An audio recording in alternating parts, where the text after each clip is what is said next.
हम स्टोरेज जो आपको दिख रहा है, ये रॉ सॉल्ट का स्टोरेज है। ये जब सॉल्ट का प्रोडक्शन होता है, ये होता है सिर्फ गर्मी के टाइम पे, जब ज़्यादा सूरज तपता है। अभी बारिश के टाइम पे रॉ सॉल्ट का प्रोडक्शन बंद रहता है, तो जब टाइम पे आता है तब उसको हम स्टोर कर लेते हैं। और ये अभी बारिश के टाइम में जब प्रोडक्शन बंद होता है तब इसको काम में लेते हैं। बट देखने का काम जो है वो अपन यहाँ कर लेते हैं, ब्रीफ में आपको पूरा वहां कर दूंगा ना।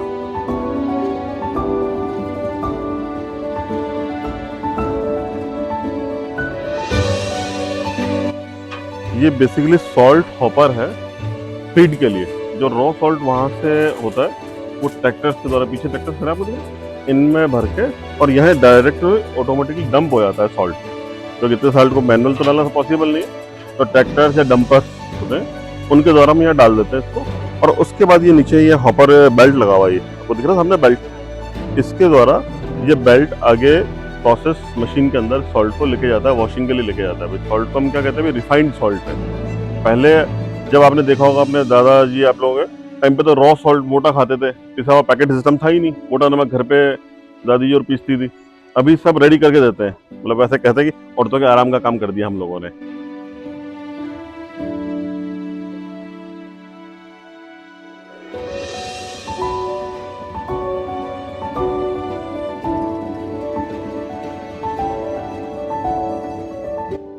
वहाँ हॉपर के बाद में रॉ सॉल्ट जो बेल्ट से फर्स्ट ये मशीन के अंदर आता है। इस मशीन को बोलते हैं वेट मिल।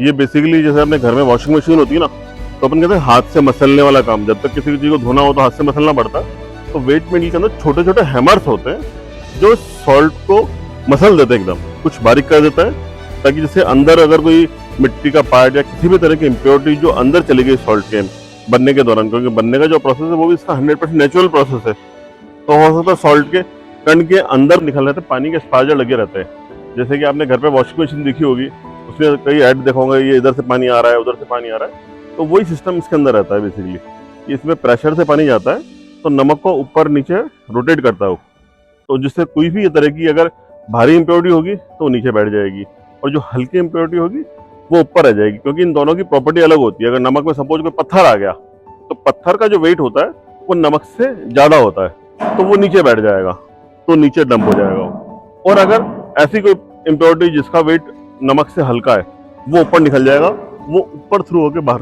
चला जाएगा।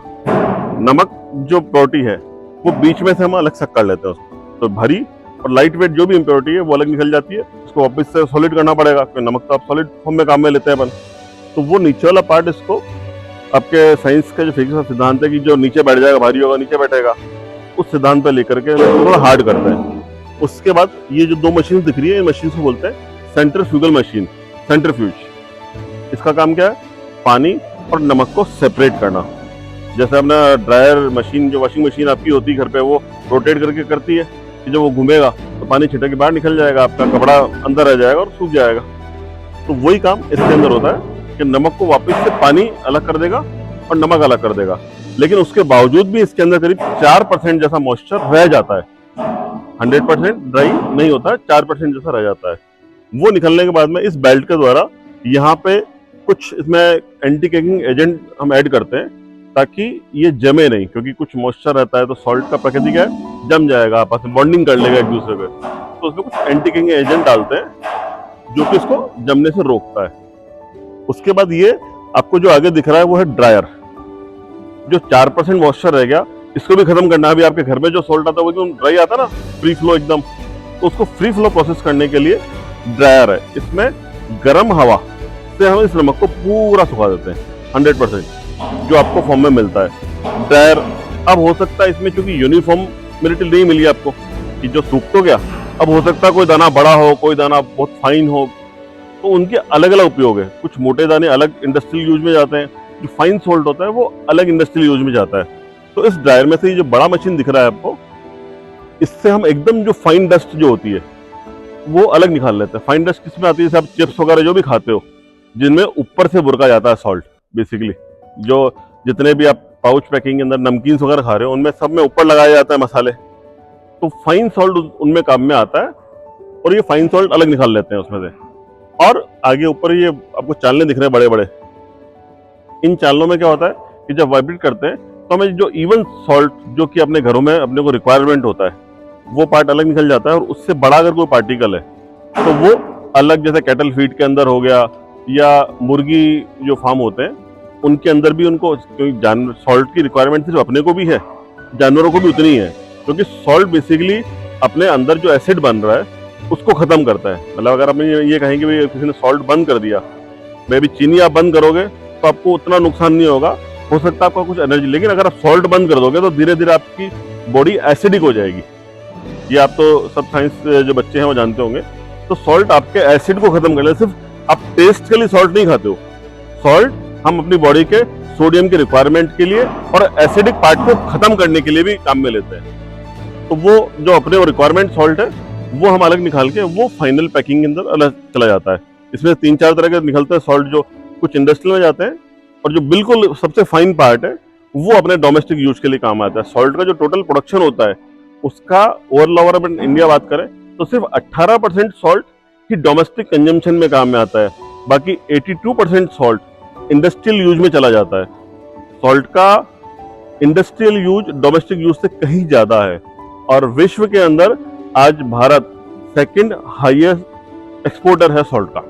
क्लीनिंग का पार्ट कुछ भी देखोगे ना वो सॉल्ट है। अभी आप सरफ यूज लेते हो, सरफ के अंदर मोर और लेस 60% सॉल्ट है, बाकी दूसरे केमिकल्स ऐड होते हैं।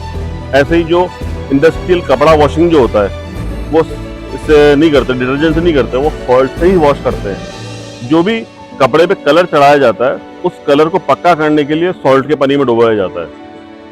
अभी जितना भी पटाखे आप दिवाली पे छोड़ते हो तो उसमें बारूद का पार्ट कम होता है, नमक का पार्ट अंदर ज्यादा है, क्योंकि किसी भी बारूद को फटने के लिए क्या चाहिए, पोटेशियम और सोडियम। तो वो सोडियम फाइन में रूप में ज्यादा महंगा पड़ता है तो वो सॉल्ट यूज करते हैं। तो इसी का कॉम्बिनेशन वो उसके अंदर है। मतलब सॉल्ट आप जितने भी यूज करते हो चीज दिन भर में अपने सुबह से लेके सोने तक, उसमें 90% चीज ऐसी होगी जिसमें किसी न किसी रूप में सॉल्ट आपको कहीं ना कहीं सॉल्ट के वाटर से ही वॉश होकर आप तक पहुंचेगा। अब कोई भी कपड़ा लोगे तो बिना सॉल्ट वाटर के वो कपड़ा आप तक नहीं पहुंचेगा। उसको क्लीन करने के लिए, अच्छा जितने भी सीवरेज का क्लीनिंग जो होता है शहर के अंदर, उन सब में बैक्टीरिया को खत्म करने के लिए यूज लेते हैं सिर्फ सॉल्ट। जितनी भी लेदर इंडस्ट्री होती है उसमें पूरे लेदर को क्लीन करने के लिए यूज लेते हैं सॉल्ट। तो सॉल्ट के इतने यूज हैं कि कई बार तो मेरे को पहली बार पता चलता है कि यार ये भी यूज है क्या। सिर्फ 2 ही कंपनी आज तक लिमिटेड और लिस्टेड एंटिटी है, मल्टीपल लोकेशंस पे प्लांट है अपने, और आज की तारीख में इंडिया का हाईएस्ट प्रोडक्शन प्लांट अपने पास है वो गुजरात के अंदर है, क्योंकि वहां से एक्सपोर्ट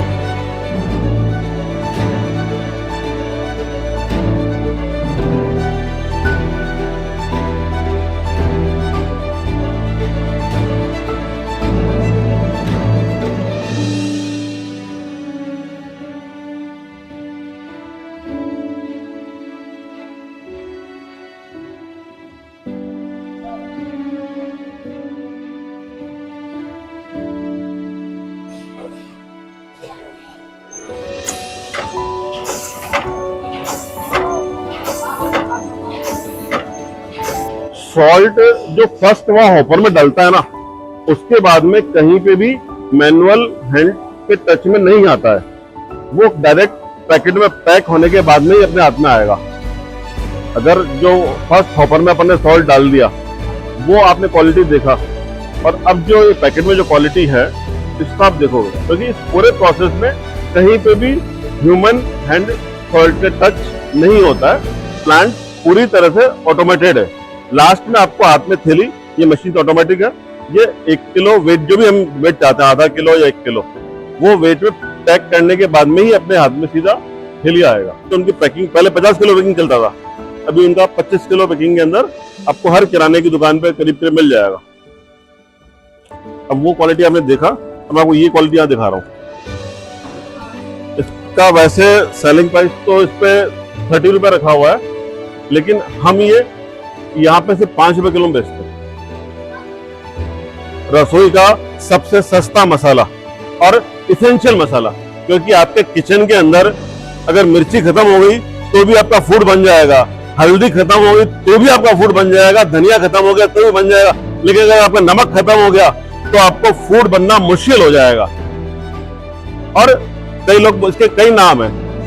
इसको एक नाम बोलते हैं राम रस, सुना होगा आप लोगों ने। साधु संत जो बोलते हैं नमक को राम रस बोलते हैं। राम रस क्यों बोलते हैं? क्योंकि हर चीज का जो सार है वो राम है। मतलब और जब किसी के अंदर रस ही नहीं होगा तो आपको उसका स्वाद नहीं आएगा, और अगर किसी खाने में नमक नहीं होगा तो उस खाने का आपको स्वाद नहीं आएगा। जब नमक उस खाने में डलेगा तो ही आपको स्वाद आएगा। ऐसे ही कहीं आपने सुना होगा नमक को मीठा भी बोलते हैं, मिठू। गुजरात के अंदर मिठू बोलते हैं। अरे कई लोग पूछते हैं, बोले साहब ये है तो खारा, इसको मीठा क्यों बोलते हैं?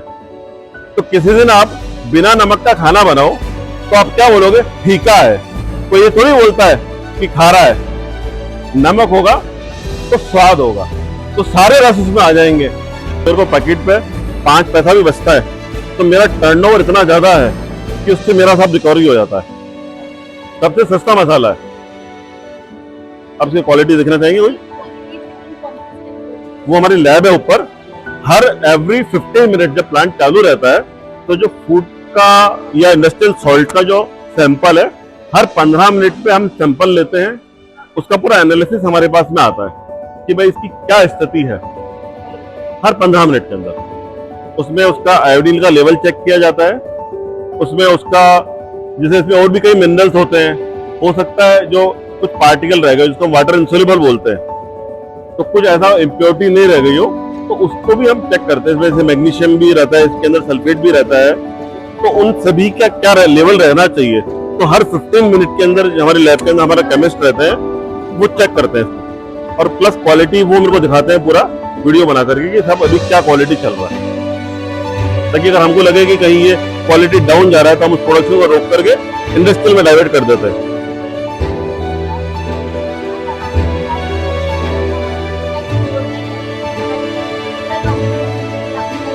एक फैक्ट्री को चलाने के लिए जो भी लीगल डॉक्यूमेंटेशन चाहिए होते हैं वो सारे लाइसेंस हमको लेने होते हैं। जैसे मेनली अपन बात करें पॉल्यूशन कंट्रोल का हो गया, प्लस लोकल अथॉरिटी से हो गया, एसडीएम से हो गया, कलेक्टर से हो गया, प्लस इलेक्ट्रिसिटी बोर्ड से हो गया। जो भी एक फैक्ट्री को चलाने के लिए लीगल लाइसेंस चाहिए वो सभी लाइसेंस हमको लेने होते हैं।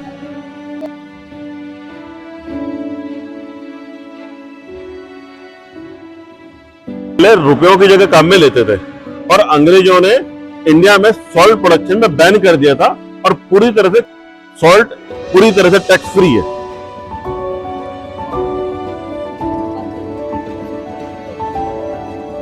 सॉल्ट WHO के अनुसार हमें सिर्फ 6 ग्राम सॉल्ट का कंजम्पशन करना चाहिए, 6 से 8%। लेकिन वर्तमान में जो हम इंडियन सॉल्ट का कंजम्पशन कर रहे हैं वो 10 से 12 ग्राम सॉल्ट का कंजम्पशन कर रहे हैं पर डे, जो कि ऑलमोस्ट डबल पहुंच गया। वो अपने इंडियन के प्रोसेस की वजह से। लेकिन सॉल्ट अगर आपको अंदर चला भी गया, बेसिकली वैसे तो क्या सब मास्क तो देते हैं, लेकिन अगर मैं मानूं कि अंदर चला भी गया तो डिजोल्व हो जाएगा, बॉडी में डिजोल्व होकर निकल जाएगा। यहाँ पे जो काम करते हैं वर्कर वो बेसिकली में मास्क वास्क पूरा लेके काम करते हैं। बाकी वैसे कि सॉल्ट में कभी कोई बीमार पड़ता ही नहीं है, क्योंकि यहाँ बैक्टीरियल इन्फेक्शन खत्म हो जाता है। हाँ, ये जैसा भी आपने देखा जो पहाड़ लगा रखा है, ये हमने गर्मियों के टाइम में इकट्ठा कर लिया और उसको अब जैसे जैसे मानो डिमांड आती है तो हम कंज्यूम करते हैं।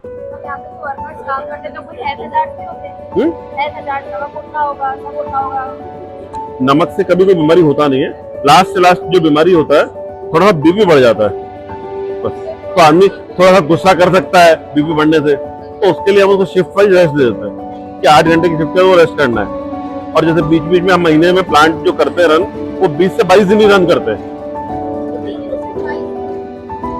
डेली का।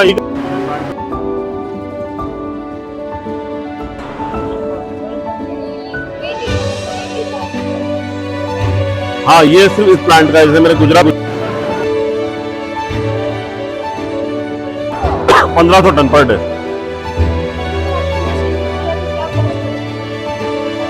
टोटल। अगर